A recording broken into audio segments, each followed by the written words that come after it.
If you're a woman who's been hesitant to lift heavy or build muscle, worried about getting too bulky, or confused by all the conflicting advice about gaining weight, this episode is for you. Join me and strength coach Nikki Sims as we reveal why most women are leaving massive gains on the table and how understanding the science of strength training and muscle is a game changer for giving you confidence with your fitness so you can finally just get strong. Learn why the fear of getting too muscular is holding you back. Discover what actually drives muscle growth in women and get practical tips, as always, to start thriving in strength.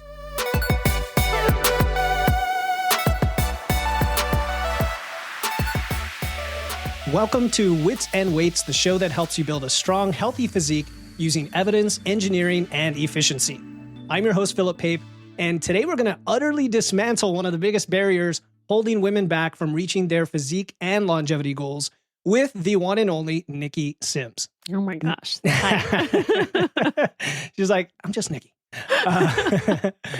Now, for those of you who don't know Nikki, and come on, if you don't know her already, go check out her stuff. She is the Chief Experience Officer at Barbell Logic. She's host of the Beast Over Burden podcast. Definitely give that a follow. She spent over a decade helping women overcome their fear of building muscle and getting stronger. We're going to talk about today, while transforming her own relationship with training and nutrition. By the way, she loves deadlifting. Check out her Instagram profile. Best. Good stuff. She's up in the 4 plates.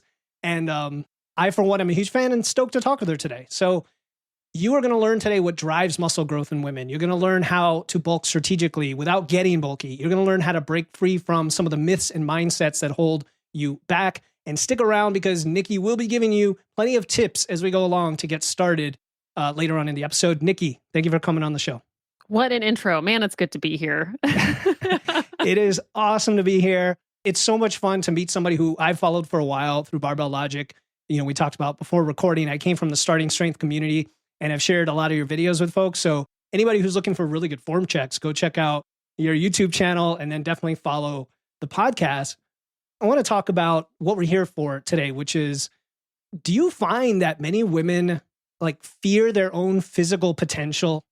It's a really good way to put it, at the base of what might be happening inside them. And I think they're fearing what they might have to look like in order to be strong, because there's such an instant image that pops into most people's head when they hear, I have to put on muscle, is that of like a stage-ready bodybuilder or someone who's gone really far and very successfully far down the road of putting on as much muscle as they can. And so I think they're afraid that that's what they are hearing that they have to become, when it's really not the case. That may not be the journey for them. And if they want to do it, you don't get there by accident. You know, you've said this a million times. That doesn't happen on accident. That happens with a lot of hard decisions and a lot of hard work. So yeah, I think when women are hearing this conversation about needing to put on muscle or hear that they should put on muscle, it's a fear of what could happen to them. And it's something that they don't want to happen to them. And that's always worth digging into to learn more about what those words like bulky really mean to them. Yeah. Yeah, because a man might hear that and be like, heck yeah, let's bulk up, you know, and it's a different intonation or implication. It's funny you mentioned it can't happen by accident. You wrote a really good article about this whole topic and get pretty vulnerable in your thoughts on this. And you said, if you don't want to look bulky from muscle, I'm sure you won't. You said that. So, I mean, let's just hammer that point home. I'm still surprised, having been in the industry for, 4 years now, not a huge amount of time, but long enough to even see trends evolve in that time, that this is still a big fear. Let's explore that. Why is that? Is there marketing behind it, or is it just a lack of clarity with the information out there? I think it's a fear because, especially I think women in my age group, and I'm in my late 30s, I have, I think, less than 2 weeks in my 30s, counting down the days. We grew up with this idealized image of Kate Moss and really thin actresses. And there were even a lot of movies and magazines that told us what it meant to be fat. And we were probably all that weight range, which was a healthy weight range. And so there's this and it was, shoved it into our brains when we were really young and still developing. So it's really hard to break away from this idealized image that we still, part of our brain still think we need to look like that. And we're afraid to be far away from that, from those physical characteristics, which are really skinny arms, super duper flat stomach, the worst jeans ever, which are the low rise jeans. Like you can only wear those if you are really, really thin, which if you are, that's great for you, whatever. But it's like a fear of not being what we really thought we were supposed to be. Yeah.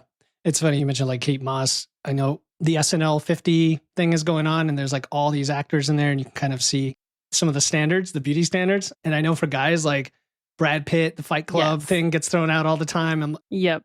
you know, to the credit today, like you're seeing some of the bigger guys, like, I don't know if you've seen Reacher on Amazon Prime, that guy. Yep. It is definitely a double standards. It's not like you see women, big, strong women coming out in these positions, in these roles, even today. In the superhero roles, Yeah. they're like weights. Yeah. I was like, I wouldn't even trust you to They pick up a wouldn't survive. 15-pound dumbbell. Like, no. Yeah.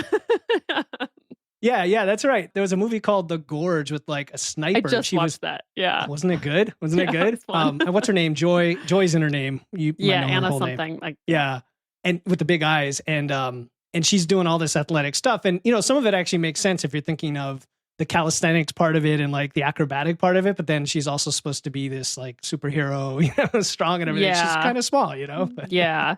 And, you know, some people are genetically certain ways. sure. And when their bodies are left to their own devices, meaning they're not trying to change them, they might end up being easy gainers, or it might be really hard to gain weight. And, you know, we're left thinking about these things. Like when you start to get into the industry like you of changing bodies, you cannot help but think about that stuff when you're watching someone whose physicality is part of their role. Is like, Yes. I know what you have to live like to look like that, and you can't do it for long. Yes. And then when it bleeds into clients, then you're like, now, wait a minute, let's take a step back and focus on what we really are going for here. And maybe that's a good segue, Nikki, into talking about strength and talking about like the things we can really go after from a performance perspective, even if physique is a little piece of that. You know, I guess what does strength mean to you? And as a woman and more generally as a human, you know, and maybe we can go off of that tangent. Yeah. And even just this pivot is important because it's going from this kind of outside, like, image of what you think you should be and how you should be seen to something that's yours, and like being in your body and making choices about your working out and your training. It's about how you interact with the world. It's about how you eat. It's about how you feel. It's about how you sleep. It's how your whole 24 hours actually feels like, how you're able to experience it, how you're able to take ownership over it, versus someone looking at you from the outside and you thinking that you should look a certain way to them. So now we're really pivoting it to something that we cannot control, to something that we have a lot of control over and we can actually get a lot of joy and rewarding feelings out of. I think that's such, the way you pivoted, I think, is really just a great example of why it's really important to actually start thinking about, okay, well, how does it feel to be on the same team as my body? Yeah. And how does it feel to see what it performs like and looks like when I'm in a good relationship with it? Yeah. It was in my notes here. It says when Nikki says this, you want to pivot to the strength topic. I'm just kidding. I like how you said it is the locus of control. I don't think you used the word locus, but I know that's what you were. I don't think I've used that word, but I'm going to. Okay. Okay. And all these things are terms that I steal from other people over the time. Yeah. So I'll take credit for all of them, but none of them are mine. And you said taking ownership of your 24 hours, or to paraphrase, which is amazing because I do see a mindset shift with people who are struggling and feel like they don't have control and don't have confidence, and they're not sure why what they're doing doesn't translate to some result. And that's a lack of control, right? And they might even do things that are extreme, like dieting, and then it doesn't work. And so this idea that, wow, you could become a beast, right? And then you can conquer your burden, to take your podcast title, and kind of mold your physical relationship as a physical relationship with yourself in terms of your relationship with strength. So, I mean, maybe dive into that a little more, because I want to know, you've talked about going from skinny to strong. Why is it important, I guess? Why should people care about that, being strong at all? Being strong is a different way of being in the world. You are able to do so many more things than you ever knew you could. And you start to really understand what your body is for. I think a lot of people can just get completely tied up in being in their head, and they have no relationship with what it's like to exert their bodies. There's so many people who are just so completely sedentary, living on the internet, doing whatever, but have no appreciation for what it feels like to contract your muscles really, really hard and to earn fatigue and to realize that you can do a single chin up, which maybe you thought was just something completely impossible, or to squat your own body weight. There's this whole world of feeling that before you really get into it, you don't know exists. And when you do learn about that, and once you get into it and feel what it's like, it's so hard to go back. you know, Ooh, once you I know love what this. strong Yeah. feels like, you can't not be it. It's like too devastating. I totally jive with that Yeah. 100% because it's like a different version of yourself emerges from this cocoon you've been like sedentary in. It's like the Matrix. What you're saying, it's like you taking the red pill or whatever the pill is that like Yeah. shows you what it could be. Yeah. And you're a human, right? Like, so I just interviewed Brad Kearns. I think his episode comes out before this one. He co-wrote a book with Mark Sisson on the value of walking, right? Born to cool. Walk. It's Mhm. walking versus running. And the whole premise is just our relationship with the world. When you talk about, walking barefoot or, sprinting or lifting heavy things or playing, those are human things. What are many people doing? It's the opposite of those. Yeah. Right? Yeah. And they like both our bodies and our brain can be really victims to hormones, or they can create hormones that we really want. And so, interestingly, those chemical reactions can make us feel out of control. But when you get organized in your training and you get organized in your eating, your ability to understand what's going on increases, and you can experience less stress by feeling like a victim to those hormones and even just your own thoughts. And so when you become more physical and when you interact with the world through your body, I think you can be a lot more accepting of yourself.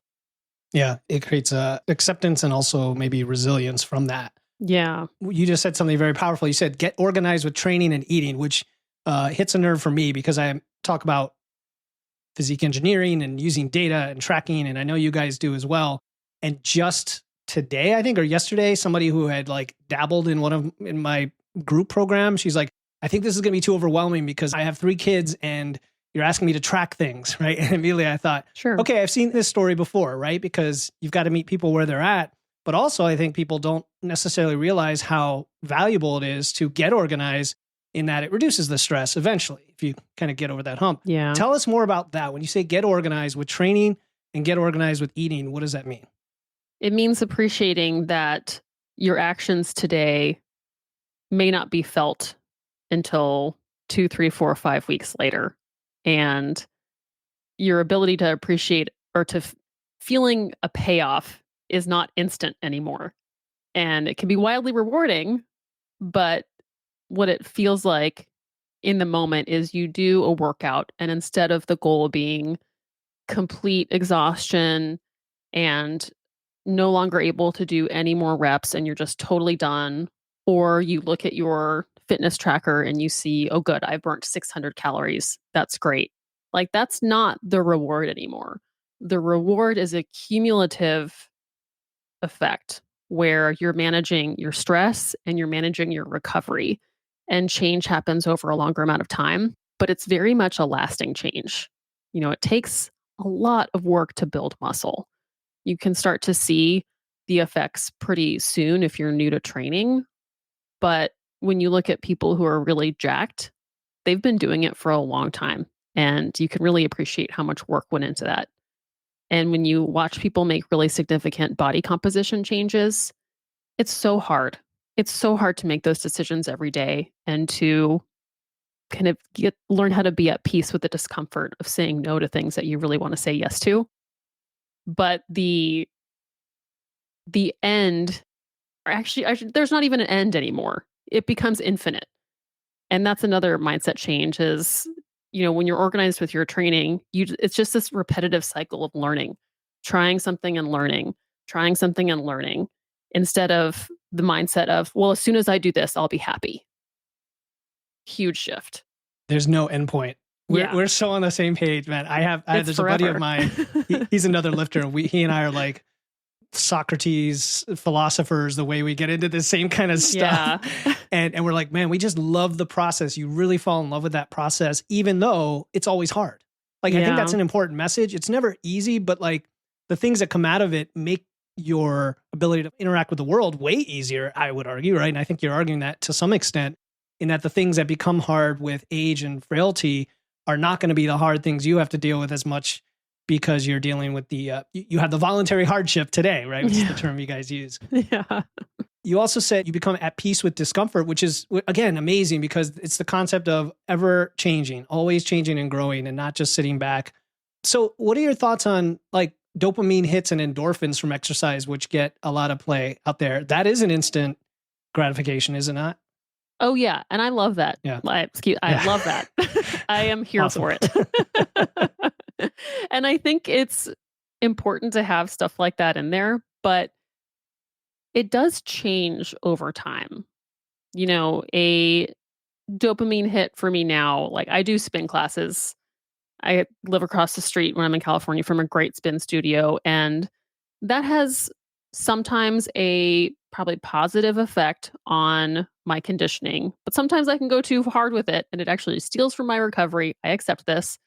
But in that space, it is a huge mental break for me. And it is such a win that I come out of there less stressed. And so that's a huge win. So that's important. But I also know that is not contributing to my muscle building. It is not how I lose weight. I don't care how many calories I burn. It is just for fun. And other dopamine hits can come from, marking your workout complete. That counts. Yep. Same as, or not even as big, but hitting a PR. Boom. That's a huge one. The interesting part of that, though, is you hit a lot of PRs in the beginning and you get addicted to that, but it's not going to happen very much, as as you keep lifting. So it's not a huge like, this is the best. I'm only going to get better and better. You're going to squat 225 a million times in your life, where it used to be your 1RM. Your new PR is, my shoulder didn't hurt after those presses. Yes. Yeah. So you have to know, and you've experienced this, you have, 20% of your workout days are full of those kind of dopamine hits. Like everything's awesome. You hit some PRs, or it's just a really good day. And then some days are the complete opposite. Nothing feels good. You have an old tweak that's acting up. The music is crappy. And even though it's your own music, but today it just sounds so dumb and you cannot get into your workout and you just want to throw a tantrum. But you could do the exact same work and have two different experiences and your body still needs it. I feel you all the way. You just look for those wins, whatever it is. Like, I was joking with some buddies where I had 395 on the bar and they're like, why don't you just go to 400? I'm like, well, the math works out that way because I'm progressing. Last week I did 385. I'm doing 405 next week. And I actually responded something nerdy like, I'm holding my mental reserve until I go to 4 plates next week or something. Sure. You know what I mean? And they're like, they gave me shit for it. But and if you look at Nikki's game face after she does her deadlift on Instagram, you can see this like satisfaction right after that rep. That's just a subtle difference, right? It's like yeah. Or, some people like I will clap myself. I'll be like, for sure. It's good stuff. It's such a good feeling. So before I do want to get into the whole building muscle science and everything, but before we do that, is there another extreme where you can be like too strong or too muscular? I just want to get that out of the way. Sure. Well, I talk about this with nutrition a lot. I don't love saying that a certain food is healthy or not, because I think it comes down to the quantity of any food, like cashews. You might hear that they're healthy, but if your diet only consists of cashews, not so healthy, especially if you're trying to not gain body fat. So similar to training, there can be a point at which the pursuit of muscle actually starts to deteriorate your health, which could be, if you start using supplements that if you start using a lot of steroids, like that can have a very ill effect on your heart. So it's whenever you start doing things that are at all costs. How is it influencing your internal organs? How is it influencing your connective tissue? Are you able to enjoy your life outside of the gym, or are you just saying no to everything because you're too exhausted, or you believe that the only way you can obtain joy is by being the most muscular person in the world or for yourself? So if you start making trade-offs for your health, your heart, your joints, and in your life outside the gym, then I think that that can become too much. It's probably not what you actually want. Yeah, I'm glad you put that in the context of you've got a system is your life. Like you've got more things. It's not that they have to be in quote unquote balance. I don't like that term necessarily because things get more important sometimes and then less others. Sure. In my opinion. But you're right. I was thinking about how some guys push the deadlift so hard that they might have some low back fatigue, right? Or they're doing a bunch of RDLs or whatever. And now their wife asked them to help out with something. They're like, sorry, I'm too sore for my lifting. And it's that thought goes through my head when my wife's like, the cinder block is frozen to the ground because it's like 9 degrees here. Can you pick it up? Now, in that case, I couldn't get it, but there's something called leverage. So if you're an engineer, you can use a pull. So anyway, that's a good one. All right. So let's get into the building muscle. So where do we want to start? Let's start with you because some of my followers, I said Nikki's coming on. They were like gaga about it, and they wanted to hear some of your story. I don't want to do the whole thing here, but the skinny to strong, right? Yeah. And then specifically, we want to hear about bulking phases you've gone through, and then maybe we could parallel that with some of the generalities and science behind it. All right. Yeah, go for it. Short story was I was a gym rat in high school. I tried to play sports. I was terrible at it. The coaches were like, what have I done? She's tall and useless. And so team sports were never for me, but I loved being at the gym, which eventually led me to meeting CrossFit. And I really enjoyed CrossFit. My boyfriend at the time and I, we were just doing it at the gym, some sort of pull-ups and squats and whatever. And then a gym opened up and we started going to those classes. And I really, really enjoyed it. I loved the community. It was the first time I had fun working with the barbell. I don't remember a lot of it, but I remember doing really dumb things like really ugly power cleans. And this one I'm really embarrassed to admit, but I have used a band and added weight to myself to do chin-ups, thinking that I was doing weighted chin-ups. Interesting. Very shameful. I wake up at night and just like, oh, I can't believe I did that. But that's what, and no CrossFit coach was like, that's not really working, which is such a. So you were just making yourself heavier, but then still using a band. Yes. That's okay. Interesting. I didn't know what I was doing, but I get it. I think pretty shortly after that, I had $1,000 in a weekend. So I went and got a CrossFit cert. And I started just coaching at that gym there. And I was working in construction management at the time. That's what I got my degree in. But I wasn't happy there and I was happy at CrossFit. So I was like, all right, let's leave this job and start doing CrossFit full time. And then I did the other thing that always happens in CrossFit is you believe you can do it better than they're doing. So you open up your own gym. So back in, I think it was 2009, we opened up a CrossFit gym back in New Mexico. And so lots of barbell fun, taught me how to build community. And it was 4 years later that I encountered starting strength, which totally that flipped another switch of, oh my gosh, I just want to get strong. And now I can see that there's a program to do so. And that sounds amazing. So the joy for CrossFit decreased and the interest in dedicated barbell strength training really increased. And so I pivoted from CrossFit to becoming a private or personal strength coach. I'll say it that way. Moved to San Francisco, moved to Atlanta. And that's when online coaching started back in 2016.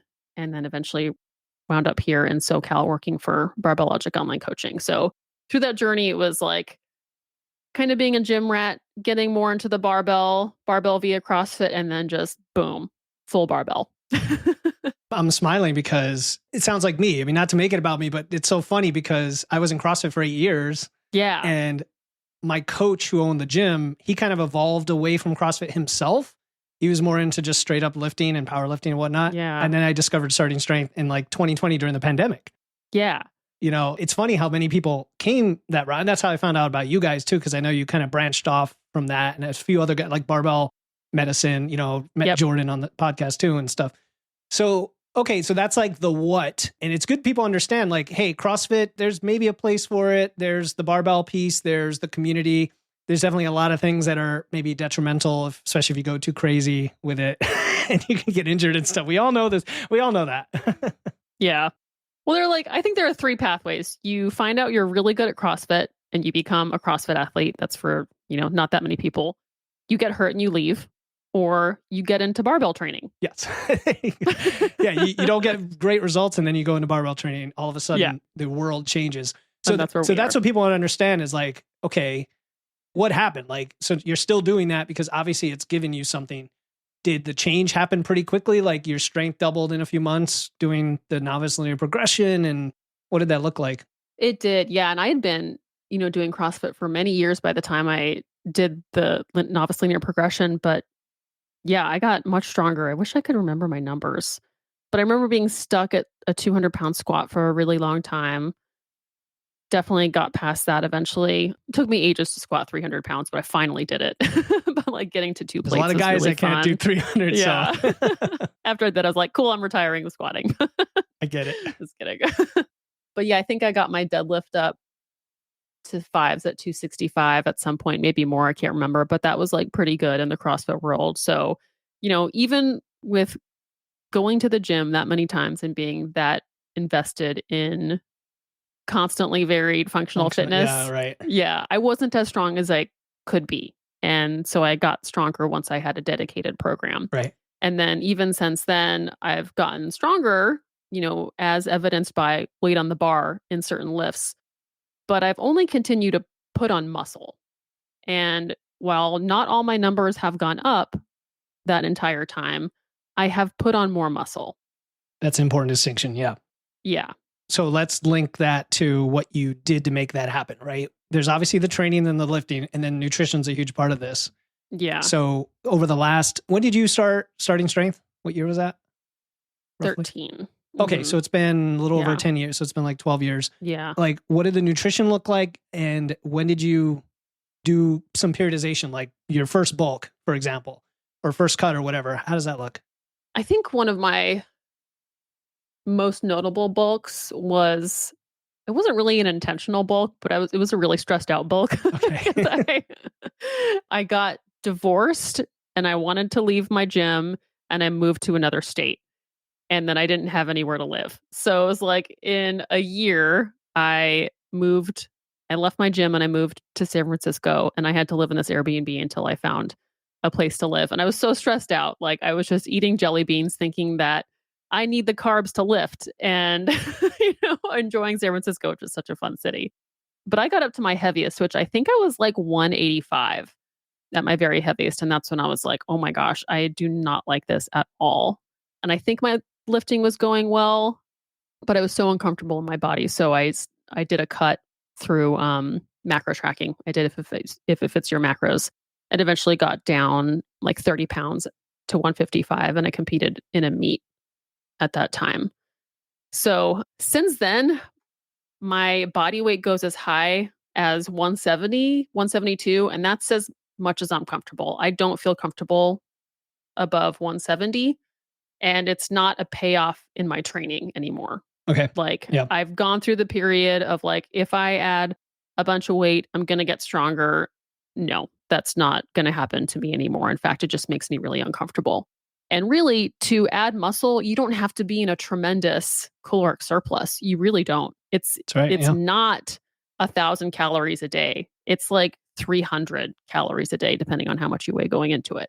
So that's another interesting thing to take away from this is you can do go mad. You can put on a bunch of weight. You will get stronger, but I don't think you need to go to that extreme. Right. Yeah. Go mad's a whole separate thing. Yeah. I can even do go mad if I tried. It's just too much milk. But yeah.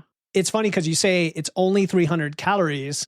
And I know when I see typical bulks, it's between 150 and maybe 400 calories, for the average person. And for some men, it might be higher, right? But 300 calorie surplus might sound crazy to a lot of people listening or a lot of women listening. I want to address that topic of the fear not just of getting bulky, but specifically gaining weight on purpose. Because I did a podcast episode recently or right before the end of the year called like the most underrated fat loss secret keeping you from getting strong. And it was basically like, you need to gain weight. Like that was the spoiler alert. It's like, you might be dieting too much. So I kind of want to address that because you just mentioned it doesn't have to be getting fat. It just has to be strategic. Yeah. Yeah. And it's so important to learn how to do that, because if you are in a mindset of thinking that you need to work harder and eat less, you actually really end up setting yourself back, sometimes quite significantly, because you're more likely to get hurt and you can't progress in your training. And if you can get into a little bit of a caloric surplus as much as you're wanting to do and comfortable doing, you end up learning what it feels like to feel really freaking good in the gym. And it is fun. Yeah. It's really fun. And that whole lesson of recovery and how it's fueled by your nutrition is a big one, because under eating and overtraining it can be really devastating. I went through a period of doing that, and that's where I was my most injured. And that has set me back in a few ways for a really long time. And the mindset, and I think this is really important for women, you don't have to max out your energy expenditure when you're training. And it's like working out is not the reward for, or it's not the punishment for eating. The goal is to feel energized when you're training and to train 4 times a week. You don't have to do it 7 days a week. You don't have to feel starving. What if you felt really powerful and good while you're working out, and you could end a session excited for the next one because you know you can do more? Such a different way to be. It is. And again, going back to one of your recent posts on IG where you did like doubles, I think it was for 300, whatever. It was like sub-max doubles on your deadlift. And you said, this is recoverable. Like, you're like, I'm done. Yeah. And this is, it was a good turn. Like at first I'm like, do you mean, did you get injured or something? What do you mean? And I'm like, oh, she's talking about the fact that she's managing her stress and recovery to come back a few days later, or a week later and do more. Yeah, you're right. Cause it's not, you're not burning calories. You're not trying to get your heart rate up. You are training. You're training. Yes. And you're there's powerful. more. Yeah. There's more. Yeah. There's more. There's going to be more It time. never ends. It never ends, but that's a good thing. So, okay. So this whole calorie surplus thing, then I know there's some different fears that I hear a lot about, like not wanting to push too hard. Like you talked about your comfort level at whatever that was, 180, or you said 172. 170 something. Yeah. And I imagine a lot of women don't quite know where that is yet. Or even, what would you say to someone who the only time they've ever gained weight in the past was accidentally, and it was fat because they weren't training? Yeah. Why is this so different? This is different because your calories are going to be coming from food that's really useful to what you're doing, meaning you know how much protein you're getting, and you're also filling in the calories with fruits and vegetables and fiber and nutrient dense food. Not Pop-Tarts. So it's not a bloat. It's not sugar. It's not booze. Yeah. And, there's a place for stuff like that. Absolutely. And I think it's really important to have, those delicious things in there. But it's coming from a place that's driving your body growing in a good way, building muscle. And it's also at an amount that you are in control of. It's not an uncontrollable amount. It's not an uncontrollable rate. And so it's not a runaway train of Girl Scout cookies. It's a strategic amount of increase. And so you're still in the driver's seat, and you know that you get to have fun with that weight. Yeah. Yeah. And I will say, like, there's definitely discomfort when you're strategically gaining weight, and in terms of like how you look, because what I have found for myself is I will only compare myself to when I was very lean, and I forget about all the other days that existed when I wasn't that. And I will decide that I was at my happiest at this moment in time. And I imagine that I was like that all the time. And that's not the case. And and especially with women, you go through like so many changes throughout the month. You basically get 4 of you for the price of 1, where you're like really happy and lean, and then you're really fluffy and tired. And we can sometimes only remember or believe that that current reality is the forever reality, and forget like all of the cycles that actually exist. But the discomfort that can come from gaining weight, I think, can be solved by knowing that it's not forever, And something as simple as wearing the right clothes. It's such a hack, like, that I find is really worth it. Like, you might have clothes that work really, really well when you're at the skinniest part of your cycle. And you might have clothes that make you look freaking amazing when you're in like the thicker part of your cycle. And you're like, play to the strengths of your body. I think it's totally fine to do that because if you're trying to gain weight, you are going to gain circumference in places. Get the clothes that look good on you. Yeah. And if you don't, it's honestly just like torturing yourself. Yeah, and resolve to the fact that you're going to need different sizes and probably forever. If you're going to periodize like we do, I know I have two or three different sizes of different clothes, and I'm like, all right, these shirts no longer fit right now. I'm going to switch to these loose ones over here. And you'll look better when you put them on, and then you're like, oh, okay, this is okay. Yeah, and it's like just the number on the brand. Like I wear so many different brands, and the sizes aren't consistent, and we can get into a whole destructive thought process around that. But like, you're building your body, show off what you're building. It's not easy, but do yourself a favor and like celebrate it because it looks really good when you start getting thicker legs and a thicker butt and your back gets muscular. Like, get a new sports bra that shows it off. Don't get the one that's just like all pinchy for size 2 girls. Yeah. Not worth it. I agree. And as a man, and I am married and I love my wife, she's attractive, and this is not but I can tell a woman who lifts and is strong, and even if she's totally dressed up, you even see it in the face, but in a good way. Like there's this muscularity, there's a strength there that's really good. And I like the way you reframe all that because some of us gain fat in different areas, and I hear that comment as well. Like, well, I gain it all in my stomach, or I gain it all in my butt. I'm a guy, I gain it in my butt. It's weird. And you gain it in certain areas, yeah, right. And so you're like, but embrace that because maybe that helps your leverages or your squat or whatever. You never know. Yeah. And like, it needs to be there. It's discomforting in the times when you're looking at yourself in the mirror in a certain light, in a certain outfit.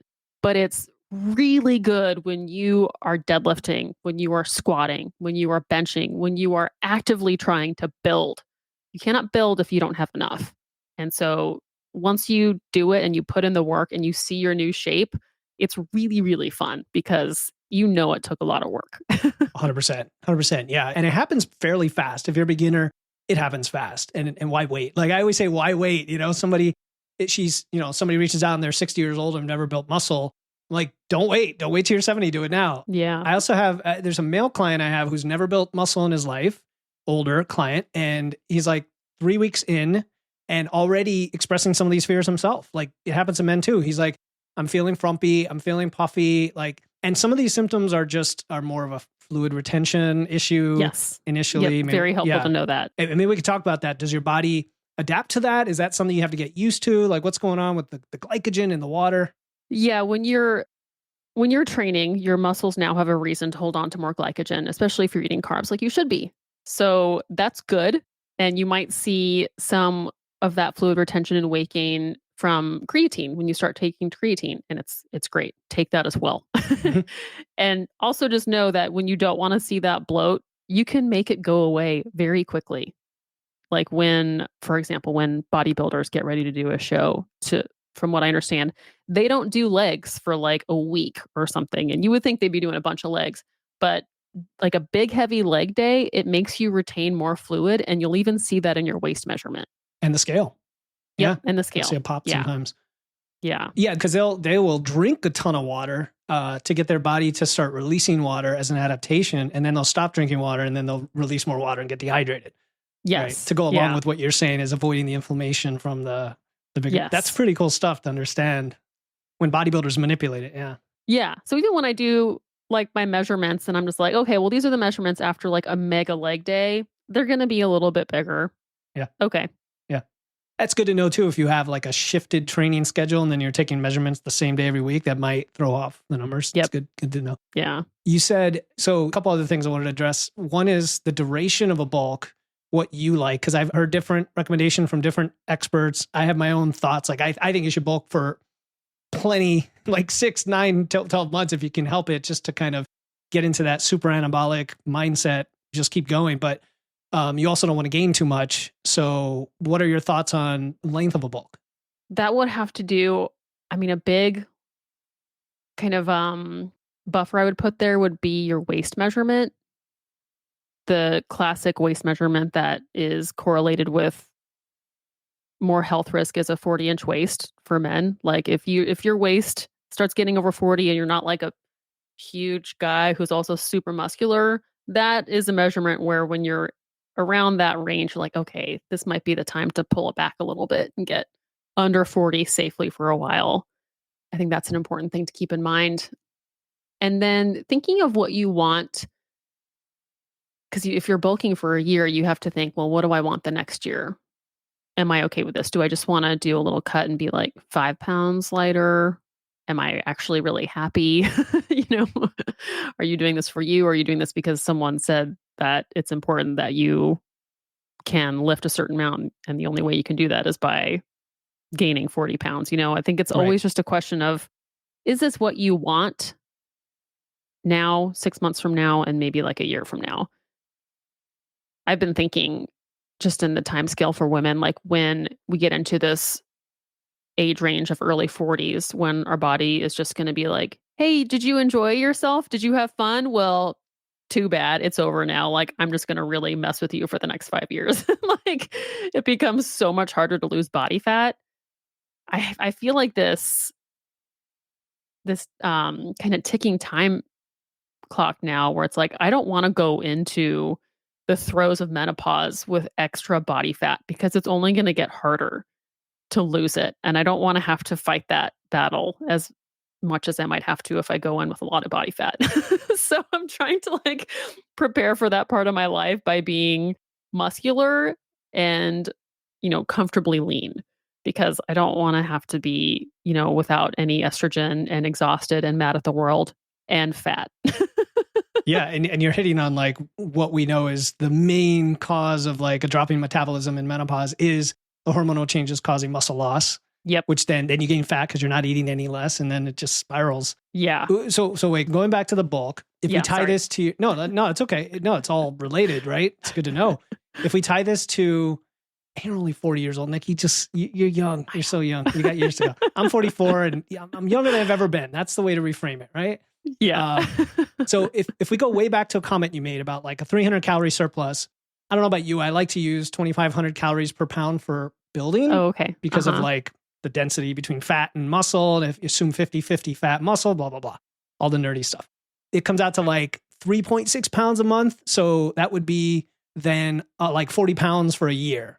If you just build. Now granted, if you were going to build for a year, you might not want to go that aggressively and, can make all the trade-offs. So that's kind of like what I was asking. I like that you came from the perspective of, well, you don't want to be too big for metabolic health reasons.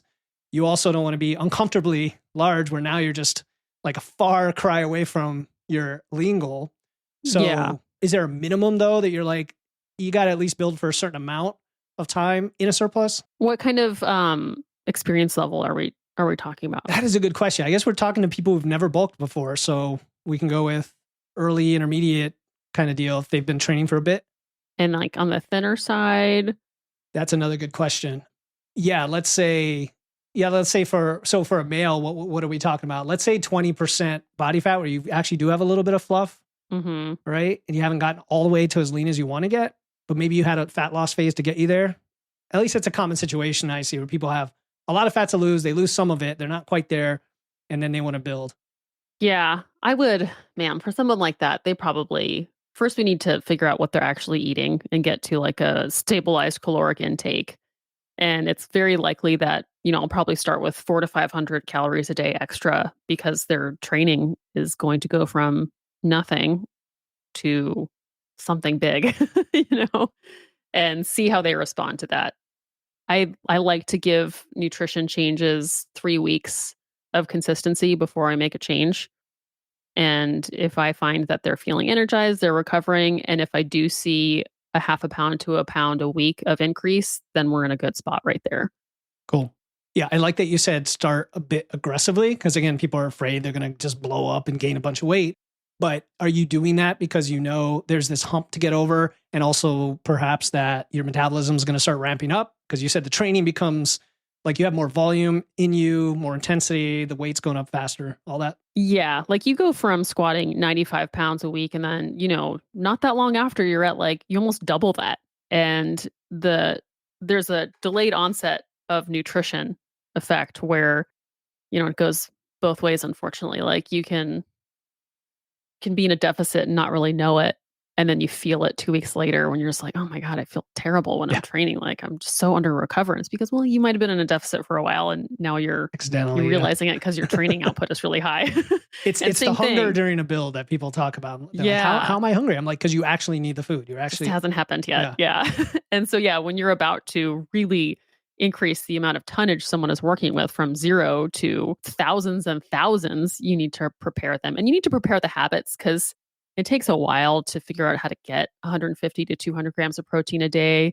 You're really changing how you're living by where you go to the grocery store, what you buy at the grocery store, learning how to prepare chicken in a way where it's not gross. So there are a lot of habits that have to be established. And so it's okay to get that moving along pretty quickly. Yeah, for sure. Takes a while. It's Totally a agree. skill. And the good thing about a bulk, I would say is, or maybe tell me if you agree or not, but like it's asymmetrical. Like fat loss versus bulking, it's not really two sides of the same coin. Like bulking, you have all this energy coming in, right? Fat loss, you're really stealing lots of resources from your body. So that it's not like they're just the opposite. Does that make sense? Do you know what I'm saying? Totally Yeah. agree. Yeah. Very, very different way of experiencing the changes and making choices. When you only have so many calories and you're in a deficit, you're like, well, should I have this piece of bacon or should I have this type of meat? And it's like, when you're in a surplus, you're like, oh, both. It's great. Life is good. It's true. Where's the next one? I don't have enough. Yeah. And you have to really partition your energy. It's And true. you're like, well, I need to make sure I have this amount by this time or else I'm going to become a hangry monster at 4 p.m. So let me make sure I do this. And you have to math out your day so much differently because just you're hungry and sometimes all you can think about is your next meal. It's really hard. Which is another reason you want to bulk a lot if you can. Like if you can spend a lot of the year not dieting, I should say, not necessarily, I agree. Yeah. Which gives you then, what are your thoughts on having more muscle and having a higher metabolism? And I ask it because I feel like there's some myths or people overestimate the contribution of muscle mass to calorie burn. But I do think the fact that you can carry more weight and you have more muscle and you can train more with more load and tonnage, that's what burns more calories. But what do you think? I totally agree. And as far as I understand, there are some people that have to get down to really low amounts of calorie to lose weight. And that's pretty challenging, even when they are muscled. There's definitely a genetic range in there. True. But if you do have that, I call it it's an expensive tissue to maintain, which is what I want. Yes. I want that muscle tissue because it needs a lot to be happy. That is beneficial because like you said, you can burn more calories while you're working out, even though it's not exactly what matters as much. It's just that you can burn more calories between your training sessions and you get to eat more to support that, which is really way more fun. Like some of my friends, when they're trying to lose weight, they're down and 1,500 calories. And I'm just like, wow, I'm at 2,100 in a deficit. And that's all carb difference right there too. You're like difference in keto and 150 grams of carbs or something or 200. Yeah. Yeah. Oh man. Yeah. And speaking of that, you did mention earlier, we joked about the Pop-Tarts, but we are on the same page. And I think people need to understand that you need to be eating a lot of whole foods and nutritious foods that support your performance, but there's plenty of room for other indulgences in there and you should have a flexible diet. So I don't think there's no argument there. So I guess when we talk about women being bulky and the physique side of it and the muscle, you mentioned earlier, you can get stronger to a point. At some point, the muscle keeps going. What is that like? Where does that come from? And then what's happening? And then what does that kind of look like for a woman? The way I learned this was by getting really hurt. Okay. And that happened because I was training really, really hard. I was doing jujitsu 3 to 5 times a week, and I was lifting really heavy 4 times a week. I was very, very lean, so I was not recovering. And it was during that time when I hurt my back. I don't have a diagnosis. I don't know what happened, but I can say my ability to lift kept decreasing, which meant my ability to perform a squat and a deadlift to the full range of motion, I was unable to do without pain, and the amount of weight I could do in any range of motion decreased to the point where it was 0 across every way. And, that's a huge identity crisis because this is what I It's do for a discouraging. Yep, living. sure. It's what I've been doing for like almost 20 years. Like, what am I going to do with my life now? I'm also a coach. I got to figure this out.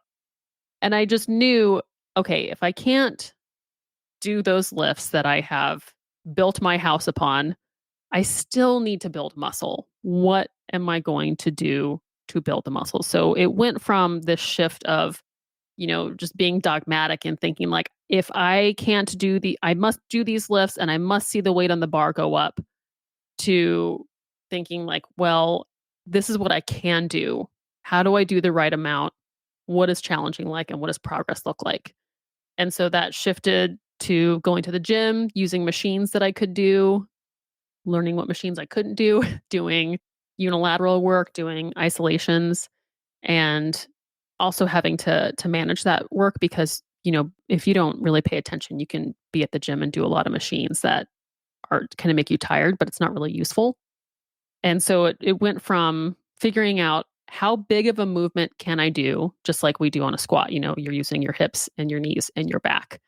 How close can I get to simulating that kind of training movement? And then I would just kind of dial it back to being more isolated based on how I was feeling during that time. And eventually I was able to get back to squatting, even though my back still doesn't really like it, but I was able to get back to deadlifting gradually over time. But I was able to still challenge, whether it be one muscle group at a time or several muscle groups at a time, in a way that was hard but doable and recoverable.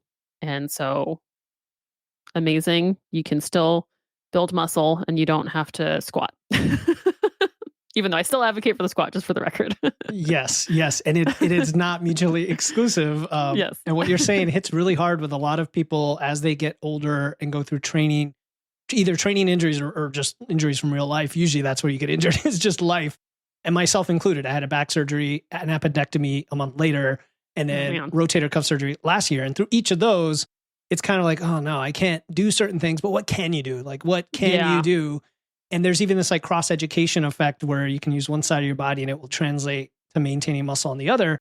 So no excuses, people, right? Nikki's telling you that like you can learn from those experiences. Yeah. Go, get out of your comfort zone, go to the gym. I know a lot of listeners probably make fun of people in the gym doing God knows what, but when you are in this position of not being able to do the things that worked in the past, like it's time to start having an open mind. Get creative. And get down to the principles of hard but doable and recoverable. Yeah. And you can make that work in a lot of different domains. ABT, always be training. I just made that up. But yes, always be training. It's funny because the people I follow now, I also came through starting strength and, they get accused of being a little dogmatic, but they're for a certain population. They're for the novice who can do all these things. But like Andy Baker, you mentioned, he was just on the show talking about all the ways you can squat if you don't want to or can't do low bar, or if it's not right for you, right? Like if you're trying to hit your quads and build those suckers, that's not going to be the quote unquote optimal to do that. Yeah. Lauren Colenso Semple, she was on the show. She's in Mass. She talks about machines being just as effective if you're, like you said, using the movement pattern. So people, you can train no matter what. And so, so with that in mind, what would you say are the non-negotiables besides finding a way and doing it consistently? What are the non-negotiables when it comes to building muscle for women that they have to have in their pillars, their foundation? I think you got to squat. Cool. Because you move your hips, you move your knees, you learn how to engage all of your abdominal muscles, all of your back muscles, and you just get such a big bang for your buck. It is such a crucial part of a training program. And if you can't squat, I recommend a leg press, although there are a lot of different leg presses in there that vary from great to crappy, or a belt squat, but like a big leg movement. Also deadlift. Pretty much everybody can deadlift. I don't know if I've met anybody who couldn't deadlift, but that is a really important one because you are very likely going to lift the most amount of weight that you possibly can in a deadlift. Depending on how you're built, it's going to be the deadlift or the squat. but you can impart such a huge training effect on your body. It's so much more impactful to do like a couple sets of 5 deadlift than do like an hour-long Orange Theory class. Like, it's I'm so glad you said. I was doing rack pulls the other day. And I'm like, I know what you mean. You just feel it everywhere. You got to It's just take a great. nap Yeah. right after. Like, it's big, but you got to spend some time buying into that. Like, it takes a while to build everything stronger together. Usually what happens, and that's when we see like the back start to round and the deadlift is usually the form breakdown. There are a lot of little muscles going on in the back. It's a huge system of joints and insertions and origins. And at a certain point, parts of your body are going to become stronger than others. And so it's kind of going to feel like 2 steps forward, 1 step back for a while. But over time, you learn how to be strong as your whole self. And that's what I love about the deadlift. And I think this is what some people experience with a squat. I think I've maybe done like 4 squats in my life where I'm like, yeah, that felt good. But like, I'm so with you there. No wonder I like you so much. Like, I love the deadlift. It's 100 pounds more than my squat. So yeah. Yeah.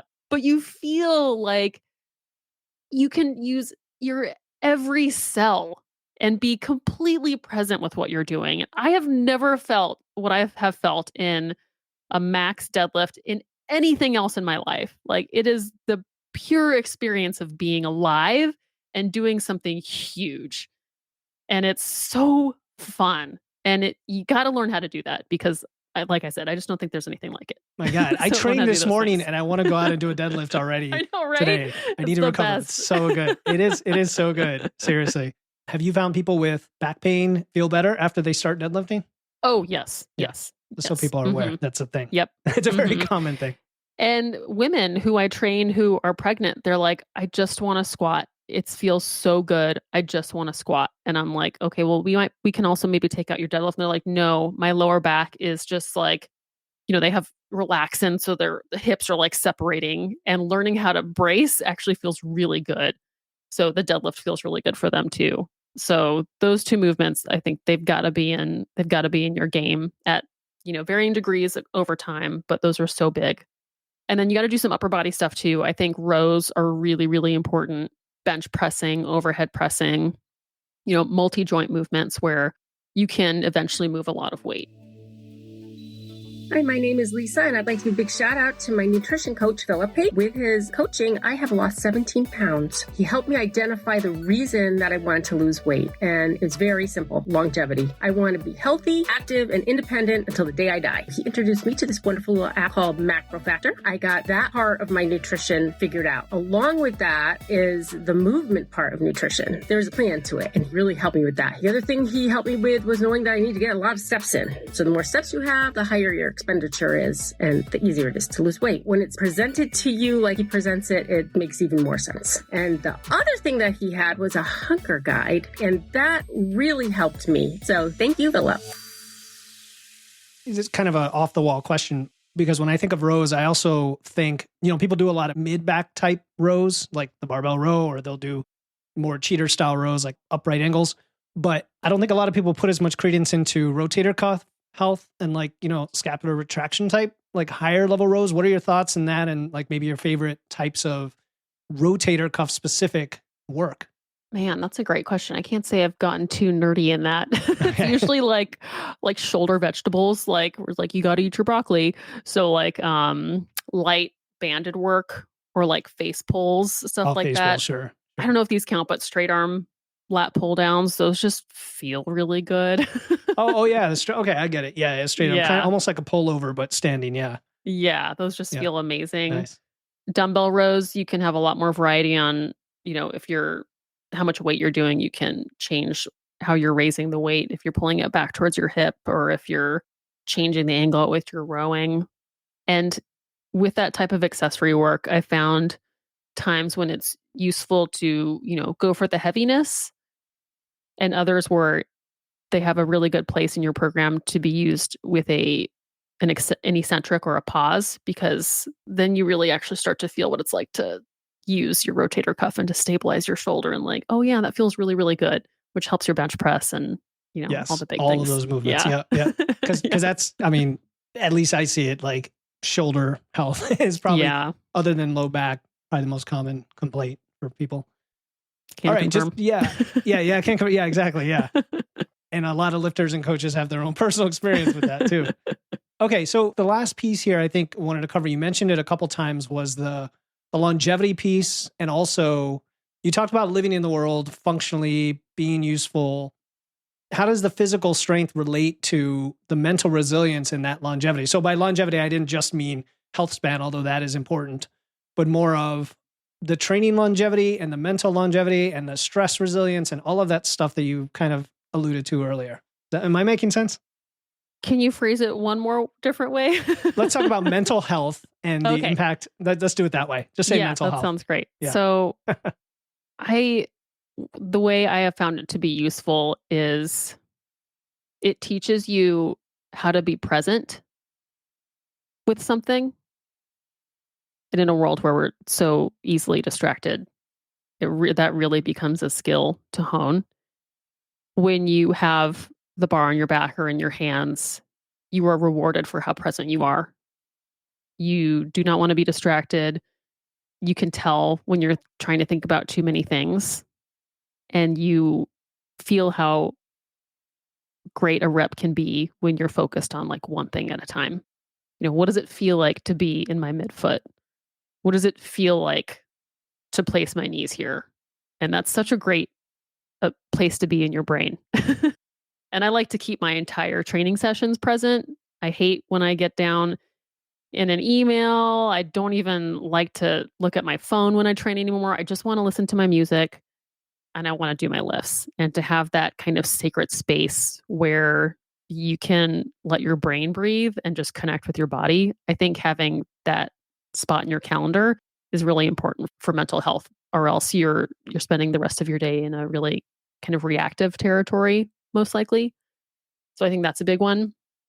And also, we touched on this earlier, but taking responsibility for yourself. It's your training, it's your eating, it's your body. You are the one who's responsible for it. And you can blame stuff on your coach, you can blame stuff on your parents, but you're the one who's making the choices. And when you train for a long time, you learn what you have to, I guess, roll with in terms of like hormones and energy fluctuations and injuries and stuff like that. But you also learn how to succeed because of what you do and the choices you make and the resources you start to call upon. And that's fun to learn how you can win and you can feel successful and at peace with yourself. I'm glad I asked you the questions. I think about that one I just a lot. want to sit on that. No, for real. Like, just you said we're being rewarded for how present you are. I really love that. And it actually is a good kick in the pants to me too, because when I lift, sometimes I get distracted by emails or whatever. Yeah. And then the opposite would be like you said, just being mindful. Even if you don't listen to music, try that. I've found that that's an interesting place to be too, because then you can like almost talk to yourself about the cues and stuff. Yeah. Yeah, one of my favorite things is feeling the midfoot when I'm deadlifting and when I'm squatting. It's the ultimate cue. Like if something's wrong down there and you fix it, probably something or two or three other things are going to click into place. And that's a fun one because it's, I don't know, I just always feel much stronger when I figure out what that feels like. It's a fun one to warm up with too. And I know you're a good coach. You probably look at form checks and you can just see that tiny bit of deviation, in the toe or the heel and be like, okay, that's what we got to work on.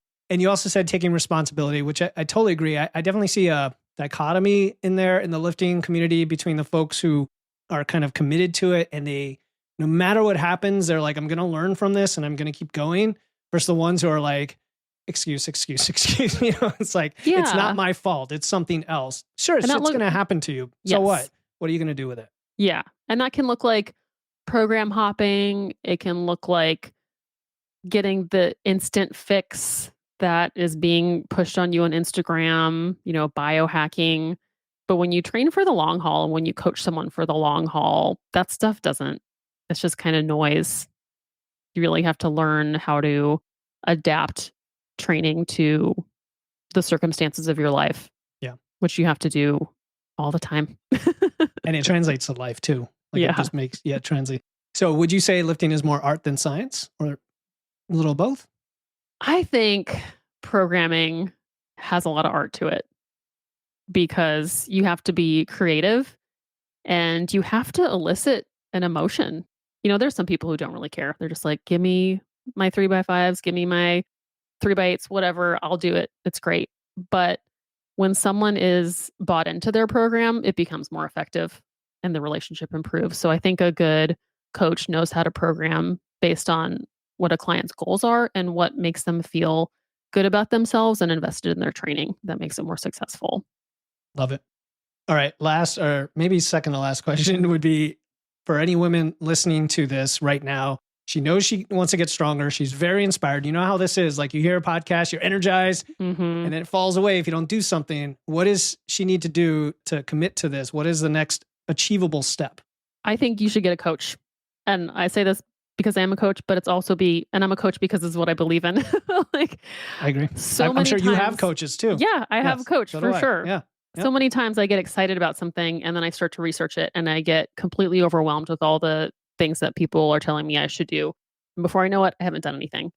But a good coach will find out what's important to you. They will learn about what you have available to you. And they will give you the recipe to get started. And that can be the biggest first step is like get someone to help you get started for your first week or your first month. And then you're going to be on a really good trajectory from there. But I think a coach is a great thing to outsource your training to because they have so much experience and that's what you hire them for. Hire them for their experience. They know better than you. It's like such a good way to respect your own time. If you respect your time, get a coach. No matter how stubborn you are, get a coach. Trust me. Yeah. Yes. Do you know John Patrizzo? Yeah. Oh my gosh, I love him. Yeah, yes. I call him Dr. Cargo Shorts. Yeah. Cargo shorts. Yes. He helped me out early in the year or last year with just coming up with a training program for like 1 month. Yeah. As I was dealing with some regression in my post-surgery situation. And again, I was being really stubborn. I'm like frustrated, hitting a wall. I just got to get a coach. It wasn't even about money or anything. It was just my stubbornness. And way back when I started starting strength, I went to Cody Anino here in Connecticut. Oh, okay. And like an hour, he fixed, months and months of bad habits, even though I read the books, watched the videos, did the thing. Yeah. So listen to what Nikki's saying. Get out of your own way. Yeah. Get a coach. All right. So I do like to ask this of all guests, and that is there anything you wish I had asked that we didn't cover? And I always ask people this in their PDC interviews. Well, I'm thinking of, it seems like every year or I don't know, every stretch of time, there's like a theme in my own lifting or in my coaching. And the one that's coming up for me now is just really appreciating time and how important appreciating that as a variable is. It's one that we have no control over. And so the best you can do is appreciate what it can do for the other things that you do have control over. And I keep seeing this as like an example when I'm programming the deadlift and when I'm doing my own deadlift. It does so well when I don't load it heavy every single week. It needs time. And same thing with nutrition. Your choices, they're hard at the day, they're hard for a week. But if you let that pile up for 3 weeks and 6 weeks and 2 months and 3 months and 4 months, stuff happens. But you can't control time. And it's one that you can only appreciate after you've been doing this for so long. And you can feel how it becomes a really special part of your training because it also makes you realize, I have time. I don't have to force this PR right now. I don't have to do a significant deficit. I can do a more conservative deficit. I have time. So really appreciating how that can be it can't be something that you ignore. You have to, include that in how you're thinking about things. So guys, Nikki just reframed a constant fixed variable that we always think of as limitation into an advantage. Yeah. Of like you go through the process and let it percolate, let it marinate, let it ruminate, whatever the word is over time. It's so good. Yeah. Thanks for saying that so eloquently. No, you said it. You said elegant. I just built off of it. Yeah, you should do a whole like episode about that on Beast Over Burden. Just talk about time. That'd be, we keep bringing it up, and I think that's why it's just like, how is this? How am I putting so much gravity on this moment versus what if I let myself think of not just this one moment, but the next 3 weeks, and how does that change the pressure of this decision? It's an important one. Yeah. Yeah. And I don't know if this helps or not, but the more you give yourself the time to grow, probably the more time you'll have in your life. Like literally your lifespan and your health span will be longer. So you're almost getting a payback for that investment. Yeah. That is nice to think about. Yeah. To me, that just feels like a relief. You don't have to have it all figured out right now. You have to take action. But again, there's never an end. It's just infinite until you die. Love it. All right. This has been a lot of fun. I mean, really, really so much fun. I'm so glad that we connected and that we were going to have you on the show. Thanks for having this podcast. Yeah. Yeah. No, it's a labor of love. It came out of my own passion before I ever got into coaching or anything. So cool. Keep it going. Nice. Where should people find you? I want to send them to the best place. So I'm on Instagram. I haven't figured out a good way to say my Instagram handle yet. Nikki.in.the.gym. Thank you. Yeah, I just need a rapper. Right. I need a hype boy. But yeah, Nikki in the gym. It's Nikki with 1K. There's a period between each word. I'm also at barbelllogic.com/team. You can just Google Nikki Sims. I think my image search history, there used to be another Nikki Sims that would pop up when you typed that, but she is the Nikki with 2 Ks and we have very different jobs. Okay. And now I'm curious, but okay. And on YouTube, I'm also, what am I? Nikki Sims in the gym. Got it. And of course the podcast. Yeah. Yes. Come to our podcast. We're Beast Over Burden, powered by Barbell Logic. I'm sorry for the worst delivery of where can I find you answers ever. Not at all. Don't worry. I'm just going to edit it all out. I'm just kidding. No, it's all good. It's all good. We'll include those in the show notes as always. Really solid. So much fun. If anybody has questions, you guys should reach out to Nikki for just to answer the question, to say hi. She will respond to you. Love it. You can go to, if you need a coach, whatever. Yeah. Yeah. If you want to learn, and I am in the abundance mindset of online coaching, love that people are able to do that now. If you want to do a call with us, you can go to barbelllogic.com/experience. It's a free call with a coach.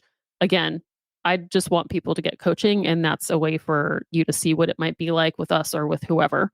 So check that out too. 100%. Yeah. All right, Nikki, it's been so much fun. It's been awesome. We're going to get a lot of people strong, bulky, jacked, whatever phrase hits with you. Down with the thickness. Lets it down with the thickness. Yeah, I like it. All right, Nikki, thanks so much for coming on. Thanks for having me. Thanks, everybody.